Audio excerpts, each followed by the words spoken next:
Alright, what's going on, guys? As you can see, we're back on Cold War today after a couple-month break to improve my mental health, because honestly, I hate this game. Like, I would rather birth triplets who are each 10 pounds than play this game. But for some reason right now, I'm actually kind of excited to play it. Yeah, I'm definitely gonna regret saying that. I don't really know what I'm gonna title this video yet. It's either gonna be one of three things. 1, my country club was racist. 2, I broke a 5-year-old's leg. Or 3, I myself in front of Ryan Reynolds' son. As you can tell, this story is going to be pretty crazy. So this story is going to be another story of me when I was a kid. And I know you're all cheering right now because stories of when I was a kid makes all of your hard. Not because you guys were like pedophiles or anything. You know what I mean. But let's get into the actual story because I'm sure all of you are confused on how I shit myself in front of Ryan Reynolds' son, broke a 5-year-old's leg, and went to a racist country club all in the same story. Okay, let's get something out of the way first. It wasn't actually Ryan Reynolds' son, but it was another famous celebrity son, okay? So this story happened when I was like 8 or 9. So back when I was a kid, every summer I used to go to this like week-long golf camp at this country club. And before you start commenting, "Oh my god, that's the whitest thing I've ever heard." Listen, I know I'm white, okay? I'm so white, I make logic look black. And let's be honest here. Country clubs are for white rich people who are a little racist. You know, don't really know the sociably acceptable terms of 2021. But a country club is for those kinds of people to get together, play golf, and talk about how much better life was in the 1720s when we were exporting people from Africa. Oh god, that was a risky joke. Don't take it out of context. It was just a joke. Now, the country club I went to was not a regular country club. Like, the country club I went to is a very famous country club. Like, every celebrity goes to this country club. And yes, when I was 8, I was kind of a celebrity. I was one of the kids that would dance around with the drug addict who would play Cookie Monster on Sesame Street. Okay, no, I'm just kidding. I was never on Sesame Street. But the guy who played Cookie Monster was definitely a drug addict. I mean, think about it. There's no way you can be around 5-year-olds who are singing and dancing all day and not be shooting up heroin. So the only reason I got to go to this country club was because my uncle was like the head golfer at this country club. Like, I'm pretty sure the price to like send your kids to these camp, even though it was only 1 week, was like $8,000. And I mean, no way my family could have afforded that. Like, my mom's a 5th grade teacher who gets paid like 20 cents an hour to teach some one-night stand accident how to do their times tables. And so back when I was 8, this was gonna be the first time I was gonna go to this like 1 week long country club golf thing. And because it was like my first time doing this thing, my uncle was also nice enough to let me bring my best friend Ryan. And so me and Ryan went to the country club for like the week camp. And when we got there was probably like 50 other kids. And these kids were animals. Like, you guys have to understand something. Actors' sons and like famous people's sons are some of the most entitled people on this entire planet. Like, all 50 of these kids were wearing Ralph Lauren polos, and me and Ryan were wearing like Nike shorts and Adidas shirts. And I swear to God, these kids would come up to us and be like, "What are you wearing? What kind of brand is that? It's disgusting." Like, I'm not joking. These kids did not know what Nike and Adidas were. All these kids knew was like Ralph Lauren and like Dior. And I'm not even joking right now. About like half of the 8-year-old kids there had like Cartiers and like Rolexes on. And so these little 8-year-old pricks saw me and Ryan as like the weird outcast kids. And so as these kids were looking at me and Ryan like we were like African refugees, the camp instructor came over to us and was like, "Hi everyone, hope you're all doing great. We're gonna start off with a little icebreaker game to get to know each other better. How many of you guys know how to play capture the flag? Raise your hands." And listen, the moment he said that, I knew it was about to be over. Like, all the boys know, back in PE class, capture the flag, sharks and minnows, and dodgeball were all out wars. Like, people who survived D-Day would have been scared to play in these capture the flag games. But even though most kids treat like capture the flag and other games like that as a war, I was on a completely different level. Like, when I lost the capture the flag game back then, I went home with beyond depression. I didn't eat dinner, I didn't talk to anyone in my family. I would just lay in my bed, look at the ceiling, and think about what I did wrong in that game. So as soon as the camp instructor even said capture the flag, I knew I was gonna make these little 8-year-olds with Rolexes on go home crying to their actor daddies. But what I didn't know at the time was that these rich kids, for some reason, took capture the flag as seriously as me. I mean, they took it as seriously as me, but they weren't as athletic as me. I mean, I peaked as an elementary schooler. Like, I was basically a white LeBron James in elementary school. Okay, LeBron James, but like minus 250 pounds, 5 feet, and like 7 7 inches on my cock. And so the camp instructor divided all of us into like 2 teams of 25 each. And if you don't know how capture the flag works, basically the whole point of the game is for one team to go to the other team's side and capture one of their flags and bring it back to their side. But if someone touches you while you're on the other team's side, you're out of the game and you can't play anymore. And because my team was looking at me like I was a refugee from Africa, they made me and Ryan be the one that guarded our team's flags. And usually when you play capture the flag, you put like your 2 worst players to guard your flags. Like the people you make guard your flags are basically the athletic equivalent of someone who goes to IHOP and orders a burger. Like, I'm sorry, but if you go to IHOP and you don't order breakfast, something in your childhood happened that caused you to just be a fucking animal. Like the people who are ordering a steak at IHOP are the same people who had a father who was an abusive alcoholic that never loved them. But anyways, the capture the flag game starts and slowly everyone on my team starts getting out. And it got to the point where I was the very last person on my team. And so the other team still had like 5 people and I was sitting back trying to guard our flag from them. And so there was only 2 ways I could possibly win this capture the flag game. The first option was try and tag all of these 5 people without them getting our flag. But that option didn't really work because if I was gonna go and try and tag someone to get them out, I was also leaving the flag open and someone could have easily just came and take the flag and ran back to their base. And the second option I had, which was honestly harder than the first option, was to somehow run all the way to their side, grab their flag and bring it all the way back to my side before they could get my flag and bring it back to their side. I don't know if this is making any sense. Basically, all you need to know is I would have had to run very fast. And so I decided to go with option 2, but I also added a little something to it. And listen, before I say this, you guys know I was kind of a messed up kid. I have since changed my ways, okay? Okay, that's a complete lie. I have not changed at all. So I decided that it would be a good idea if when I went to go get the other team's flag that I also got some of the other team members out. Now, obviously, I couldn't get all 5 of them out, but I could get at least one of them out, you know what I mean? And so the plan I came up with was, when I was gonna end up sprinting to the other flag, I was also just gonna stick out my leg a little bit to the right and just try and trip a couple of them, okay? And I mean, hey, that sounds like a brilliant plan. Like, I get to get a little bit of a head start to go to their flag, and also I get to trip one of these rich pricks. But there was kind of a problem to my plan. You see, when I actually did go to get their flag, I was going full sprint, full steam, okay? And so when I tried to stick out my right leg to trip one of them, it wasn't really like a trip. It was more like an all-out kick right to this little 8-year-old's shin. And I guess I didn't know my own strength because this kid's leg may or may not have been broken afterwards. Now, I don't know if his leg broke because I kicked him or because he landed weird after that, but all I know was after I kicked him, his leg looked like a 12-year-old's teeth before braces. Like, it was so bad that his leg was pointing forward, but his foot was pointing backwards. So while this kid was on the ground crying like someone had just murdered his mom, meanwhile, I was just sprinting my ass off like I was EDP seeing a 10-year-old. And I grabbed the other team's flag and sprinted back to my side, and somehow I got to my side before their team could get back to their side. And after I won the game for our team, all the little rich pricks on my team were like coming up to me and hugging me and high-fiving me. I mean, these kids went from looking at me like I had to walk 50 miles to get water every day, and now they looked at me like I was the second coming of Jesus Christ. And while everyone was like hugging and high-fiving me and everyone was having like a really good time, meanwhile, this other 8-year-old kid was on the ground crying with his toes pointing to the sky and his leg pointing to the ground. And honestly, I don't really know what happened to that kid who broke his leg after that. Like, obviously, he probably had to get surgery that same day. But hey, would I do it again to win the capture the flag game? Of course I would. There's something seriously wrong with me. That kid probably couldn't walk for like 3 months. But I mean, do you really deserve to walk if you didn't win the capture the flag game? Okay, I need to stop. So now that these kids looked at me like I was someone in a third world country who could also play capture the flag pretty well, I basically became one of them. Like, I got to sit around and eat lunch with them, and I would laugh at the other kids that came from like C-list celebrities and be like, huh, your dad is only the co-star of the new movie coming out. He's not even the star. Oh my god, you're such a loser. Meanwhile, my dad is like filing for unemployment. But while I was laughing it up with these rich kids, Ryan was having to eat lunch all by himself. And I know you guys are probably thinking like, oh, why didn't you go over to Ryan and eat lunch with him? But here's the thing, right? Ryan's a peasant now. I'm not gonna be associated with peasants. I am now one of these rich kids. I have turned into a rich prick. Come on, I can't associate with Ryan anymore. He's a peasant. I have a certain image to uphold. And I know you're probably thinking right now, weren't you and Ryan like on the same level when you came to this country club? Didn't you call these rich kids pricks? And to answer your question, that was before I broke a kid's leg and won the capture the flag game. You see, now Ryan was beneath me and he was here's the prick. So Ryan was a little mad at me, to say the least, because he came up to me and was like, so, where are we eating? And I looked at him and I was like,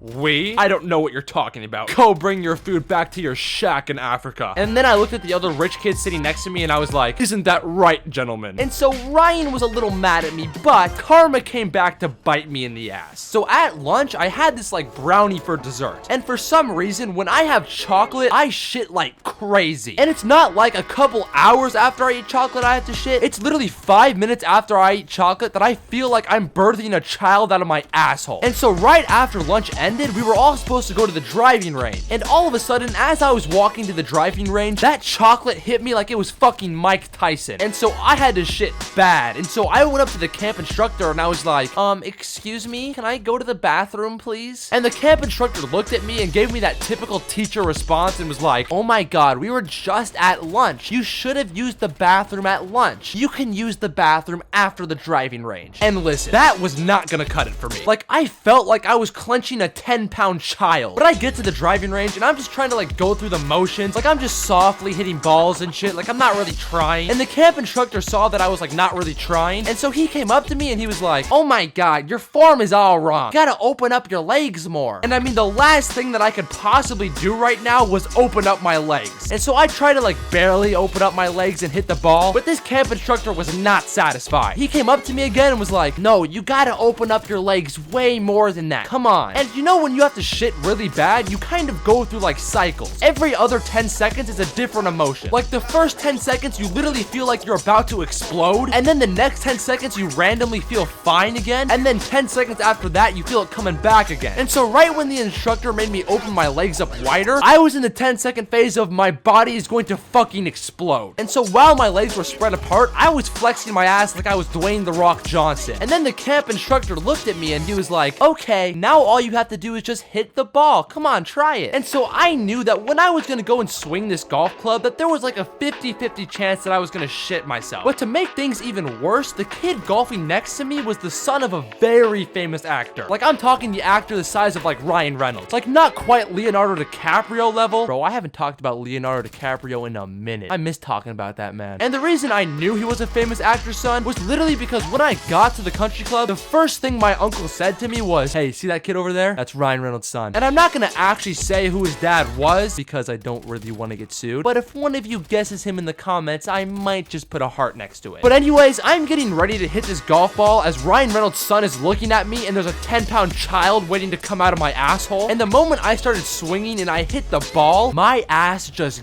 gave out on me. I just completely shit myself. And I don't mean like a little bit came out. I mean all of it came out. But remember now, I was wearing shorts, so there was a possibility of some drippage occurring. And so I had to grab my shorts and like make sure none of it came out. And so as I'm like grabbing my shorts to make sure none of it came out, the camp instructor comes up to me and he's like, wow, that was a really nice hit. Are you okay? Why are you grabbing your leg? And I had to look at him and be like, that last stroke just hurt my leg a little bit, but I'm okay, don't worry. So here's the problem, right? Besides the fact that I was having to hold my shorts so that literal shit didn't come out of my asshole, but other than that, we had just started camp that day. Like, we were supposed to do like 4 more different things, and I didn't bring any extra clothes. And I also wasn't about to go around and ask some random kids if they brought extra clothes. So I was pretty much screwed, but I did know one person who did bring extra clothes, Ryan. But here's the problem, right? If I go up to Ryan and ask him for his extra shorts, these rich kids aren't gonna like me anymore, and they're gonna look at me like I live in a hut in the Amazon rainforest. And so I had 2 options. Option 1 is ask Ryan for his shorts so that I can change out of my underwear that looks like someone ran over a rat in the middle of the freeway. And option 2 is wear the shorts that make me constantly feel like something is dripping down my leg, but also I get to be friends with these rich kids. And which option do you think I chose? Like, you would think that there's only really one option. Like, there's no way that I was gonna stay in the same underwear that I poop myself in. Well, you see, you're wrong. Even though it was a 90-degree hot day, I decided to go with option 2. And somehow I managed to do 2 things. Number 1, I somehow managed to keep the shit from dripping down my leg the entire day. And number 2, I somehow managed to keep it a secret from literally everyone that entire day. And honestly, that is one of the most impressive things I've ever done in my entire life. Like, we played tennis, we had a 9-hole golf match, and we even played volleyball, and I managed to keep it a secret from literally everyone. one. And you might be wondering how I managed to keep it a secret even with the smell. And this is probably the most fucked up thing throughout this entire story. Like, kids would come up to me and be like, ew, what's that smell? And every time anyone said that to me, I would be like, yeah, I smell it too. You know what, guys? I think Ryan shit himself. And all the kids would just laugh and point at Ryan. Meanwhile, I was the one with shit in his pants. But I got all the kids in that country club to believe that Ryan had shit himself. And I ended up surviving the day, and I went home and I changed and everything was fine. And if you're wondering, I never wore those shorts again. They were completely unsalvageable. But I went back to camp the rest of the week and it was pretty much fine. I was friends with the rich kids, I would always make fun of Ryan, and I never broke another kid's leg. Until recently. That's another story though. And one of the craziest parts about this whole story is, I'm not friends with those rich kids anymore, but I'm still somehow really close with Ryan. Ryan, if you're watching this, go get another friend. I'm an asshole, bro. But anyways, guys, that's gonna do it for today's story. Moral of this story, boys, sometimes you gotta break a kid's leg and shit in your own pants if you wanna make it in this life. But anyways, guys, if you enjoyed, please subscribe so I can drop out of college, and I'll see you guys in the next one. Peace.